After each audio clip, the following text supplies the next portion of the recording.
जय हिंद दोस्तों। चलिए दोस्तों, बात करते हैं एक क्वेश्चन के बारे में। ये स्क्रीन पर क्वेश्चन दिया हुआ है। इस क्वेश्चन में कहा गया है to do a certain work, A and B work on alternate days.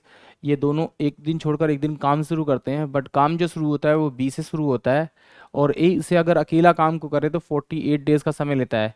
If the work gets completed by 11 1/3 days, यानी कि अगर दोनों इसको अल्टरनेट डेज काम करते हैं तो 11 1/3 डेज में कंप्लीट हो जाता है। तो वो पूछता है कि बी से अगर मैं काम कराऊं पूरा, या फिर मैं बी से काम कराऊं पूरे काम का 4 गुना, तो वो कितने समय में खत्म होगा। यानी कि अगर आपका काम मान लिया एक्स था, तो उसको मैं 4 टाइम्स कर दूंगा, तो वो मुझे काम किससे कराना है, बी से कराना है, और बी कितने दिन में करेगा वो मुझे बताना है।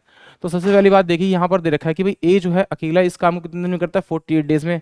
माना कि 1 यूनिट काम था टोटल मेरे पास, 48 से डिवाइड करेंगे तो इसका ये आएगा 1 डे यूनिट वर्क। यानी कि ए जो अकेला है एक दिन में कितना यूनिट वर्क करता है, 1/48 यूनिट वर्क करता है। अब बात करते हैं कि भाई अल्टरनेट डेज में कितना दे रखा है, 11 1/3 3।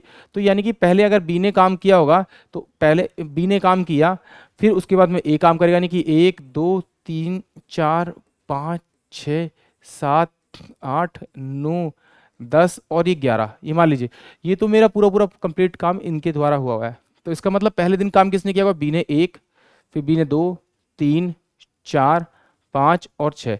यानी कि ये तो मुझे कंफर्म पता लग गया कि भाई बी ने जो काम किया होगा वो कितने दिन किया होगा, 6 डेज काम किया होगा। अब बी ने 6 डेज काम किया तो ए ने कितने दिन काम किया होगा ये भी देखना पड़ेगा। अगर इसमें से मैं अगर मैं 6 दिन माइनस करूँ तो बचेगा 5, यानी कि 1/3।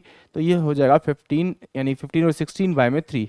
यानी कि ए ने जो काम किया होगा 16/3 डेज काम किया होगा।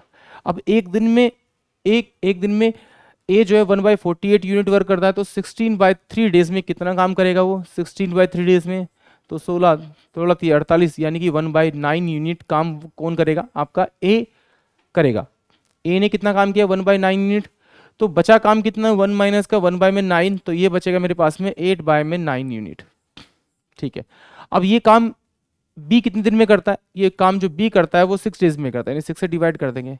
तो इसका मतलब है 9 इंटू में 6/8 डेज में ये काम कंप्लीट होगा, किसके द्वारा होगा, बी के द्वारा। बट काम कितना कराना है, 4 टाइम्स, तो 4 से मल्टीप्लाई करेंगे तो कितना होगा, 4 दूनी 8 और 2 तिया 6, यानी कि 27 डेज।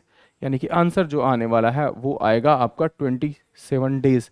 यानी कि यहाँ दिख रहा होगा आपका ऑप्शन 3, यही इसका करेक्ट आंसर है। आई होप आप सभी को ये क्वेश्चन क्लियर होगा। जय हिंद, जय Bharat, thank you so much.